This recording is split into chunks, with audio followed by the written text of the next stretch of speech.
Okay. So now that we've gotten through all of that and our technology is running and it's Taco Tuesday, I wanted to see how many of you, if you would share with me what your comfort foods are.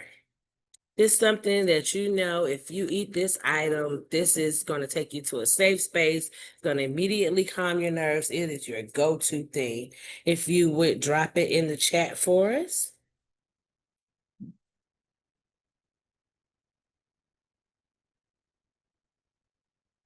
Pizza, yes.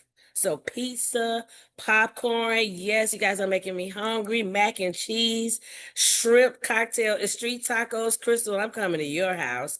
Macaroni and cheese, yes, ma'am. Mashed potatoes, hot hamburger with gravy and mashed potatoes. Yum, yum, yum. All of those things are great comfort foods. What happens if I told you, well, you're going to have to modify and watch those items? You can't eat them anymore because it contains something that makes you sick. You have a gluten sensitivity or gluten intolerance, or you have celiac disease. That probably would be pause for cause for all of us, correct? And that is what happens when people are diagnosed with celiac disease or they have a gluten intolerance. Yes, those foods are delicious, Sari.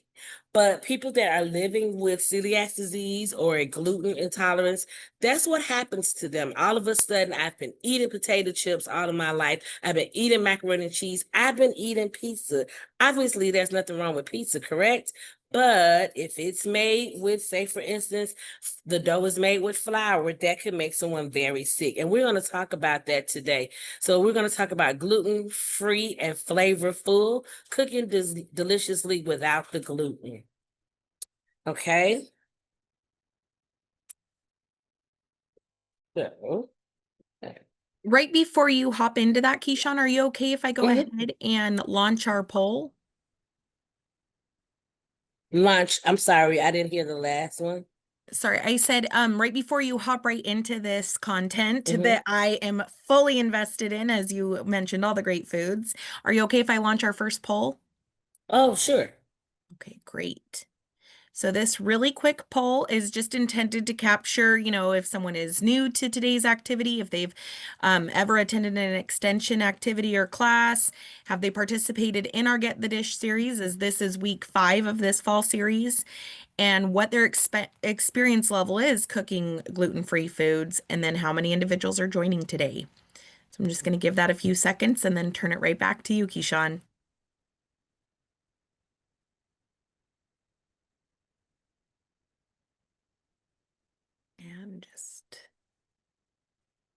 And I'm going to go ahead and end that poll. Thank you so much of those of you who participated. We super appreciate it.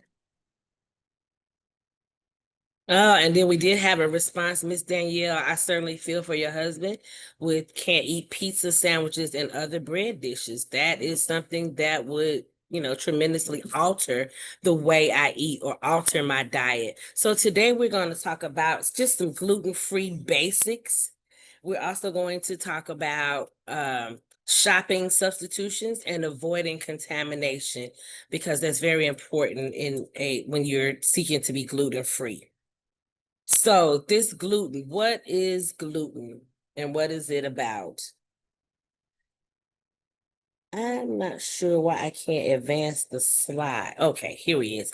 So what is gluten? Gluten is a protein that's naturally found in wheat, barley, and rye. And for some of us, about roughly 1 in 133 Americans, it can make us very ill. It can make us everything from being uncomfortable to digestive issues to actually having irritable bowels, or actually making your small intestine kind of feel very uncomfortable. So it is very serious. And some experts say, I said 1 in 133, but some experts say that it's now 1 in 100.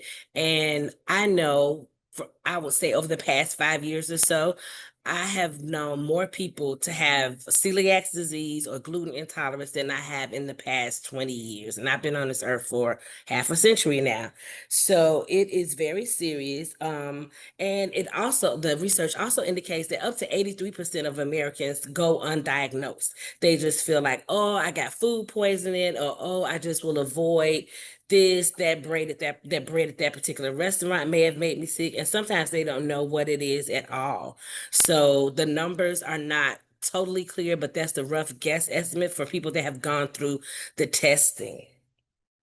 Um, there has been an increase in celiac disease simply because of a few factors. We have better testing and diagnosis, and also dietary changes. We eat way more pizza now than we did 30, 40 years ago. I don't know about you all, but I grew up in a household. It was a meat, a vegetable, a bread. Pizza was a treat. But now, generally we ask, what do you want to eat? And sometimes the young people in our lives are like pizza. So we eat more now. Wheat hasn't changed in the past 100 years. And in fact, some of those ancient grains that we'll talk about later, they haven't really changed over the past 100 years. It's just how we are eating. For instance, fast food. We're eating more fast food. So everything, I think one of our participants said that her husband can't eat sandwiches or pizza. If you really nail down how many sandwiches we eat because we grab a sandwich for lunch or we may grab a breakfast sandwich, so there are a lot more sandwiches, and though bread is related to celiac disease or gluten intolerance. So you may know someone that has been diagnosed within the past couple of years or so, or know someone, or it might be you personally that has been diagnosed. My coworker was just diagnosed this year, and she is not a teenager. Obviously, she's my coworker, but it took a while for her to get to that point to take the testing. She just was having a lot of abdominal issues, and she was not sure what it was. So it takes a lot to get there. And so sometimes we use gluten sensitivity and intolerance as the same thing. Sometimes we're using those interchangeably, but gluten is a protein that is naturally found in wheat, barley, and rye. This includes all species of wheat, including kamut, which is an ancient grain that is similar, it's a form of wheat. So any derivative of wheat will also do it. Spelt and durum, as well as, I don't want to murder it, but triticale. That's also an ancient grain. And those are some of the things that we find that are surprise things that we find in different food items that can make somebody with celiac disease or gluten intolerance very ill. So, gluten is responsible for the elastic texture of dough and adds chewiness to many baked goods, and is used as a thickener or a binder. Additionally, gluten provides light and airy structure to bread and other baked goods, by trapping the gas kind of that's released in the leavening process. So, gluten sensitivity is often confused with or used interchangeably with celiac disease or gluten intolerance, but they are really not exactly. Gluten sensitivity is the umbrella term for the three different types of gluten sensitivity. So there's a wheat allergy, there's celiac disease, and there's also gluten intolerance. And for the purposes of today's presentation, we're going to talk about the last two. So typically celiac disease is a genetic autoimmune disorder in which an individual cannot tolerate any gluten. Consuming gluten damages the lining of the small intestine and causes inflammation. Now, that sounds bad, but imagine if you were going through that physically. According to my coworker, it sounded like her small intestines were vibrating inside of her body, which was scary for her and very, very uncomfortable. This interferes with digestion and can lead to poor absorption of nutrients.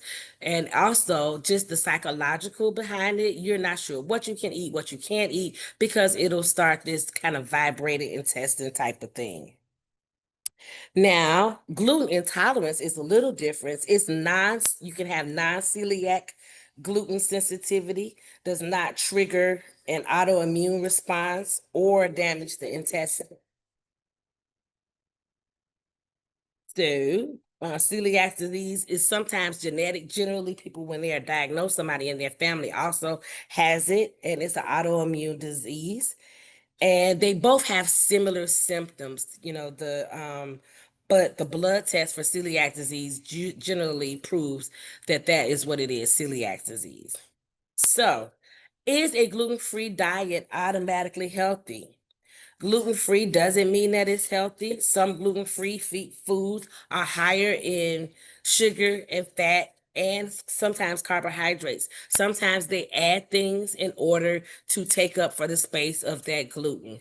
So if you know someone that you suspect has celiac disease or gluten intolerance and you are trying to minimize or eradicate gluten out of the diet, focus on naturally gluten-free foods like fruits and vegetables. If you follow my plate, which is there on our screen, half of the plate is fruits and vegetables.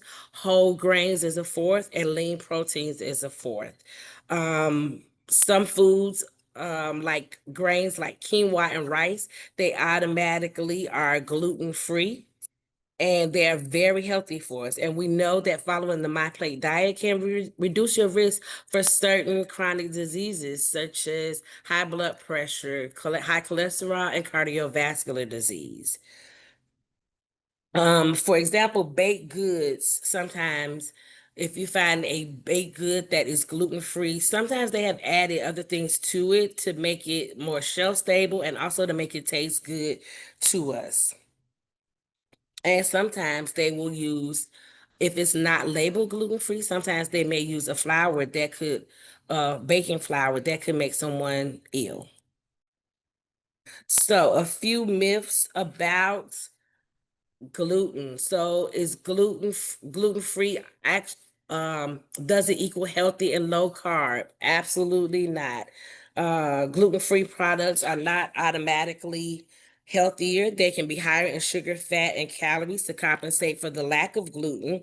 And many are not low carbs. And sometimes even trying to eat natural foods or follow my plate with fruits and vegetables, sometimes they have naturally occurring carbs. We know that fruits have naturally occurring sugars or high sugar content. Um, and we also know that carbs are found naturally in products such as gluten-free grains, oats, quinoa, brown rice, millet, buckwheat, and in some of our fruits and vegetables and legumes. So, all grains contain gluten, true or false? That is false. Gluten is primarily found in wheat, barley, and rye. Sometimes grains like oats, unless they are cross contaminated, sometimes grains like oats can get cross-contaminated at the manufacturing point. So if it is cross-contaminated at the manufacturing point, oats is not the oat that made you ill. It has got contaminated some kind of way at the point of processing by some gluten from another product. And we see that that happens all the times with recalls on certain food products. But grains like oats, rice, corn, quinoa, and millet are naturally gluten-free. So a few crumbs or a small piece can't hurt. Well, talk to somebody that has celiac disease or gluten intolerance, and they will tell you that this is not the truth. Sometimes a very small amount can make us ill, depending on the level of our celiac disease or intolerance.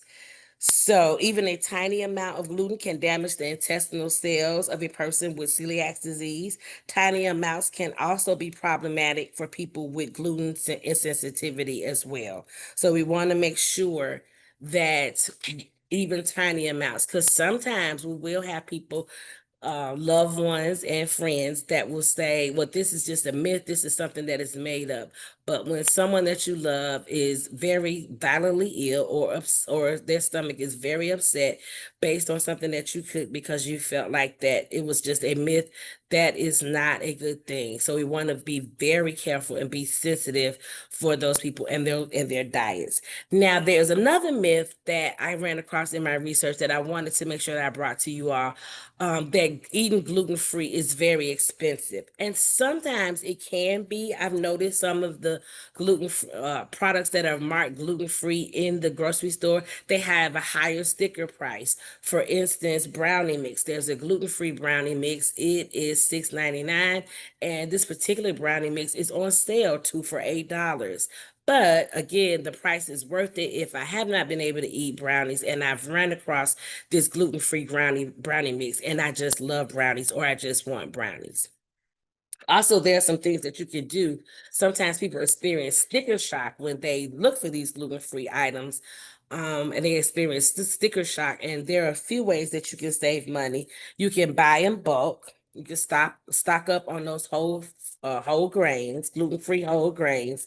You can also add in beans and nuts to your diet. Those are a great substitute so that you will not, so that you make sure you get the nutrients that you need. Increase the produce, fruits and veggies. That's always a way for you to, a natural way for you to eat gluten free. And they also provide a lot of variety and nutrition to your menu.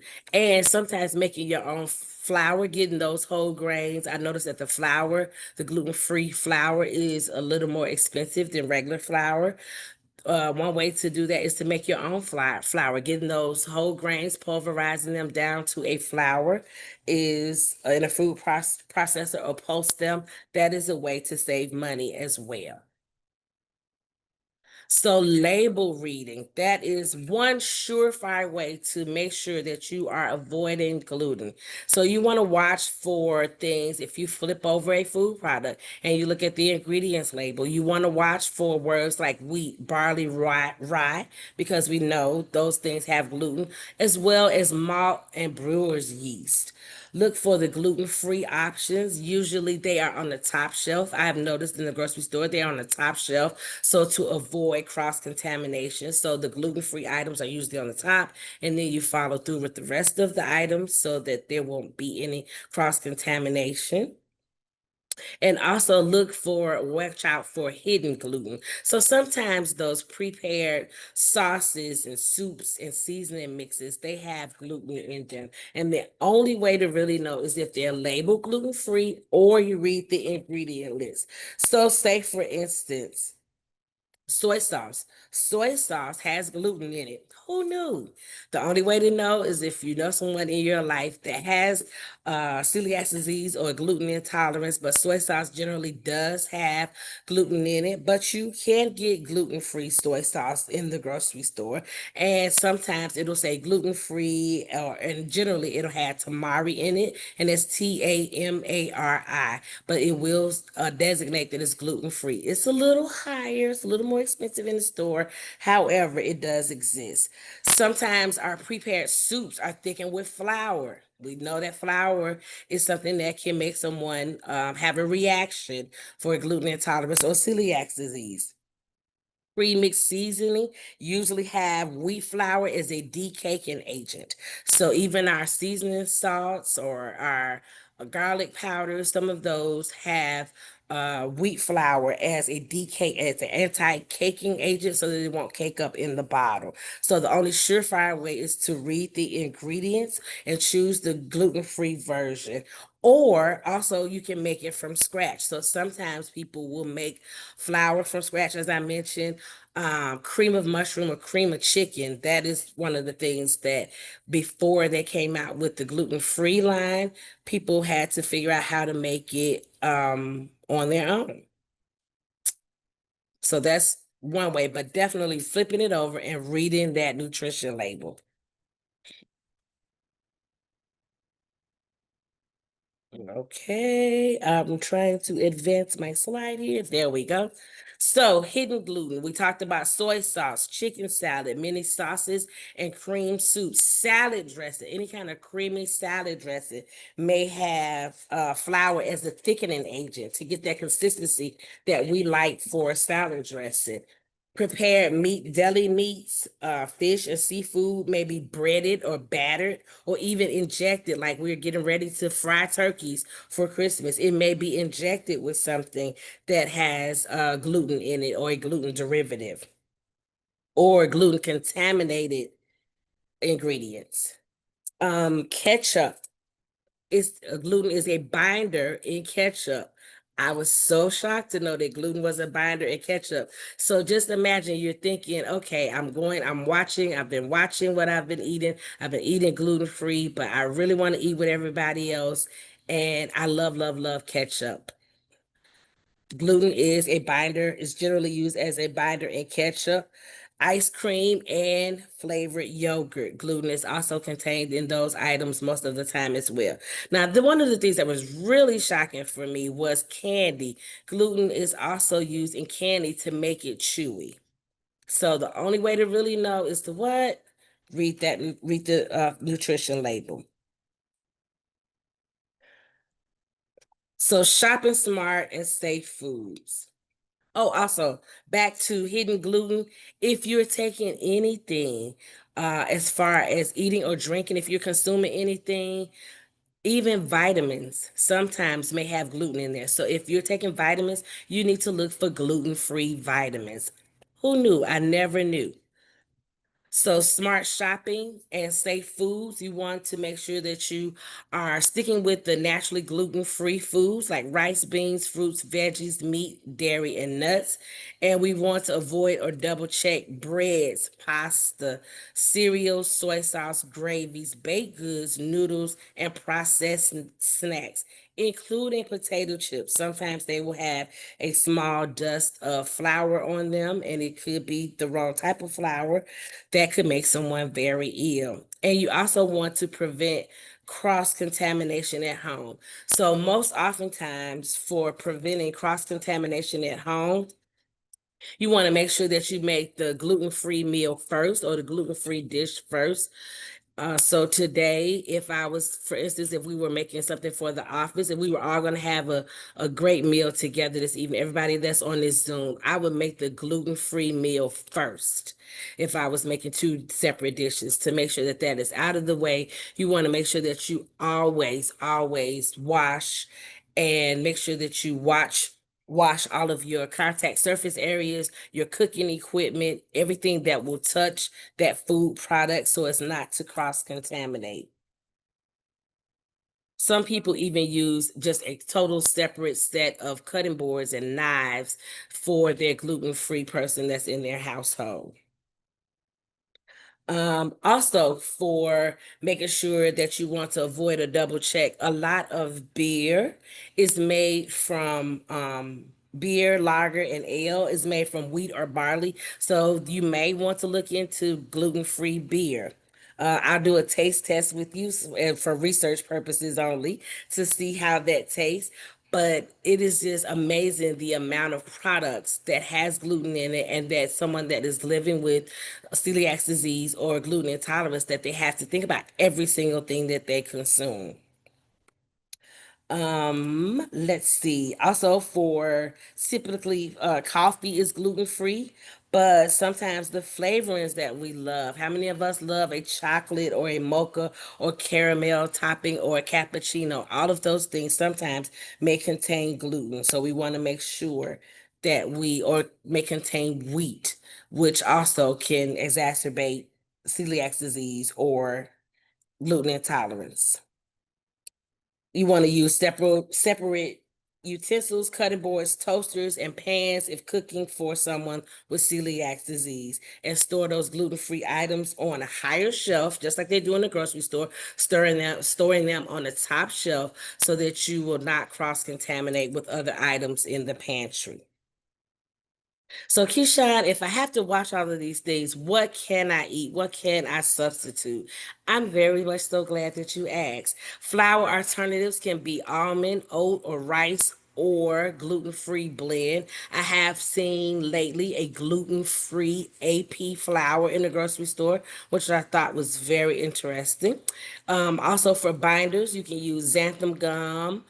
I'm not even going to try to pronounce that, psyllium, husks or eggs for binders. Sometimes we have to have binders just to kind of hold things together. But and generally most of us will use flour, but sometimes we have to use xanthan gum or husks or psyllium husk or eggs for that binder. For flavor boosters, you definitely want to stick with herbs, spices, and cheese. That will help us to flavor our foods without sacrificing texture and flavor. So, what happens if I'm going out? We're going into celebration season here soon. Everybody will kind of get together for some sort of holiday celebration. You want to check those menus in advance. If you can get the restaurant in advance and check the menu, sometimes they have a separate menu for gluten-free options.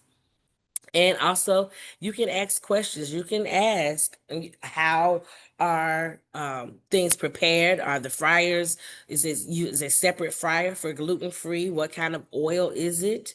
I know it sounds like a lot, but if you don't want to have lasting repercussions from one meal, then you want to ask. So asking about shared oil, because shared oil equals contamination, quite frankly. If I fry something that has gluten in the oil, then that oil is contaminated. I cannot come back and say I'm going to fry this gluten-free meal, something a gluten-free option in that same oil, because it has been cross-contaminated. So looking at the menu in advance, communicated clearly with staff, and that's one of the things that we found that's linked with the psychological of being diagnosed with celiac disease or gluten intolerance. Sometimes people do not want to quote unquote be the problem person at the dinner table or in the restaurant, but you owe it to yourself and to your loved ones to say, I have celiac disease, I have an allergy, I have an intolerance. Let your server know so that it's not an emergency event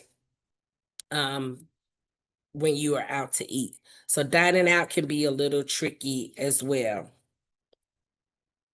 So, okay, I'm trying to advance my little slide here. So now it's time for a demonstration. We wanted to show something that is relatively easy was that's relatively easy that we like. It's a recipe that we have had to modify for gluten-free just to make sure that we hit kind of all of our audiences. I made these 2 weeks ago. I didn't make the gluten-free option, but I did not use the nuts. So if I can find my camera here.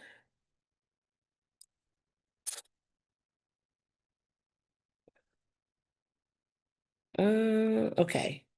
Okay, if you'll hold for just a moment, let me kind of get my camera situated. I think you guys are going to like this. I like it. Oh, let's see. Stop share. Let's see if it'll do it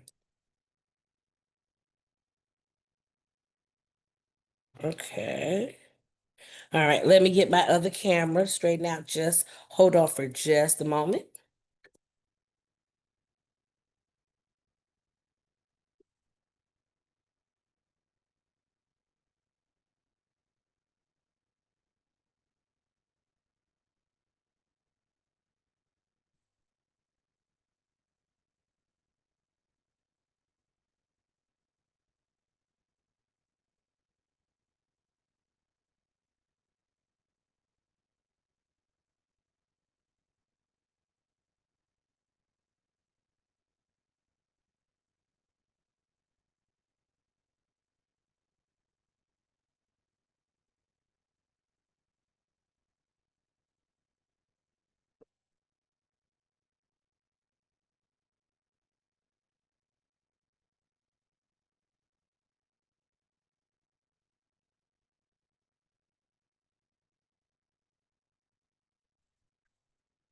Oh, Sabrina, can you guys see?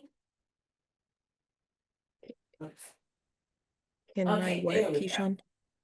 I was trying to see if you could see my camera.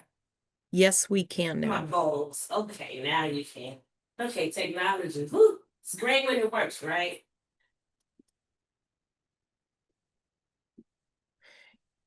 Currently, your Okay. camera is muted, though. It's what? Muted. Yes, that's fine, as long as you can hear me, but as long as you can see. Can you see and hear me? You Yes. can see the bowl and you can hear me. Yes, Keyshawn. Okay, so this is AI. I have 4 sets of hands. No, I just have a colleague here that is going to help me out. So don't be surprised. So yes, Miss Charlene is going to help me out. So we have a box brownie mix, and that's the Ghirardelli's. For this recipe, you want to use a high-end kind of brownie mix. It doesn't work with the kind of 2 for 50. But she has the high-end brownie mix, so we've already kind of opened it up. And she is going to do a surprise. We're going to make black bean brownies. So she's used the gluten-free box brownie mix, and now she's going to add the black beans. So the black beans is just 1 can of black beans that have been drained and rinsed. And I did put the water in there, I forgot. And we've also added 2/3 cup of water to that. Now, it doesn't look like, it looks kind of purpley. It does not look so, appetizing. However, for this, you know how generally in brownie mix, you have to add the oils and the eggs. You don't have to add oil and eggs for this particular recipe. And by adding the black beans, excuse me, we're going to increase the fiber. We're going to cut the fat as well because we're not adding the eggs and the oil. So she's going to get that incorporated well. And for this one, I think we use double chocolate. So it has chocolate chips in the mixture. And you prepare it like you would in a greased pan, baking pan. So we have some just little throwaway pans that we use. Probably need some more water. And she's going to put it in our little grease. Now, I made the black beans a little earlier today with the water. Sometimes you have to add a little water, a little more water if you're going to let them sit so that you'll have a nice moist uh brownie batter. So now she's putting that right into our pan, our grease pan. And that's an 8x8 pan. Sometimes if I make these at home, I will use 2 boxes so I can have nice, thick, fluffy brownies. But that's because the people that I live with are greedy, including yours truly. So she's gonna spread everything out. And you would bake these you would just bake these at 350.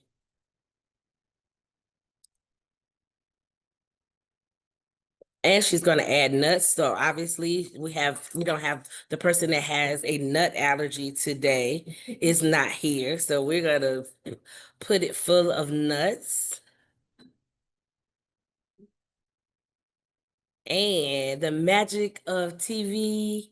What? Those are our brownies that we made earlier today. We cooked them about 30, 40. I think the box says about 35 to 43 minutes. And of course, that is dependent upon your particular stove or oven.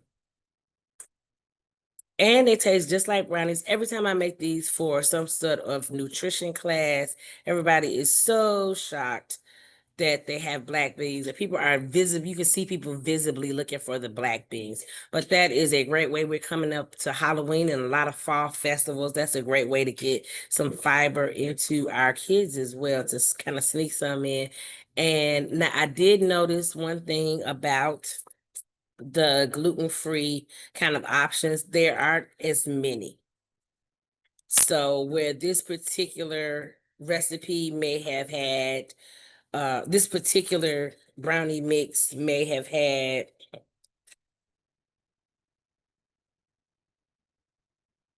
This particular brownie mix may have 4 or 5 options. Gluten-free, there is only one, from my understanding. So I'm trying to get, okay, there it is. I was trying to get my cameras back together. So, so anybody think that they would try black bean brownies? And of course, sometimes I have to not, I don't tell my family what's in them. I make them on my own and without prying eyes, if you will.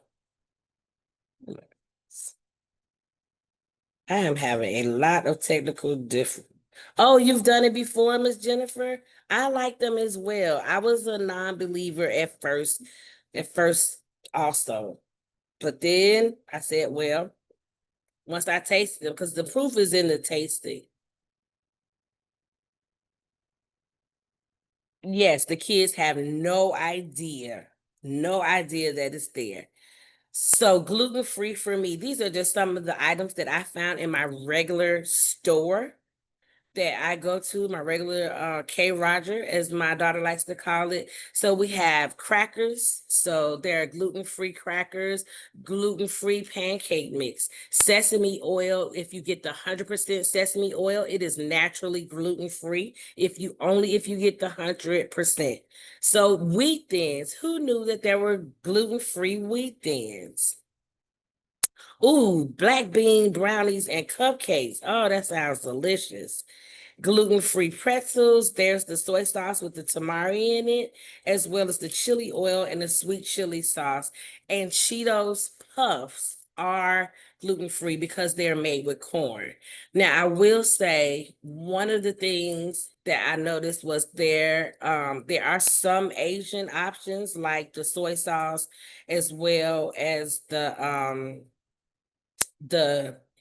soy sauce as well as the chili sauce and sesame oil, but I did not find a gluten-free teriyaki sauce. So maybe sometimes we talked about earlier in the PowerPoint, sometimes you may have to make it on your own. So maybe if I had the soy sauce and I wanted to have fried rice, for instance, and then I wanted to do some sort of teriyaki chicken, I would make the teriyaki sauce on my own, but I would use the gluten-free soy sauce. So sometimes you may have to mix and match. I did think that it was interesting that there were less options as far as, like, for instance, the pancake mix, there were less options. There was almost a half an aisle for regular pancake mix, but for gluten-free, there was only about 2 or 3 options. But that is a lot better than it has been earlier on when we kind of first started getting educated about gluten and celiac disease and gluten intolerance. There were not many options at all. So key takeaways: gluten-free doesn't mean flavor-free. Focus on naturally gluten-free foods, preventing cross-contamination, and read labels carefully. I cannot stress the importance of reading labels because we talked about how things can have hidden gluten that you just don't know that it's in there until you have consumed it. Additional gluten-free diet tips: taste gluten-free foods more than once. Sometimes that first initial taste is almost like introducing new foods to a an infant or a child, if you will. The first time it's like, this doesn't taste quite right. The texture is not, you know, exactly what I'm looking for, but you may have to taste it again. So taste it more than once, taste it a couple of times to see if you like it. Also be patient and be strict.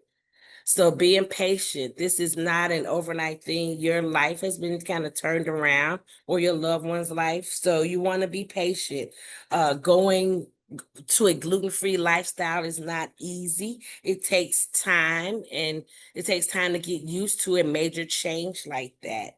But you do have to be strict about it. If there's a young person in your life, they have to speak up and say, no, I can't eat that. I'm gluten-free. This the same that we're noticing with like peanut allergies. Um, Also, no cheating. It's no cheating with a gluten-free diet. We've talked about the smallest crumbs of gluten could make someone ill. And also, you want to consult with a registered dietitian. If you've gone through the process of getting diagnosed and gone through the testing, you really want to talk to a registered dietitian to see, because you also want to make sure that you meet your nutrition goals as well. Sometimes um we may feel limited if we're following a gluten-free diet, and we may not get all the nutrients that we need. So we want to make sure that we are making sure we're getting the appropriate nutrients. Oh, Amy says that she likes to mix her own flours at home and substitute them in regular recipes that typically use wheat flour, which is an excellent way of saving money as well, because I did notice the price tag on the gluten-free flour. So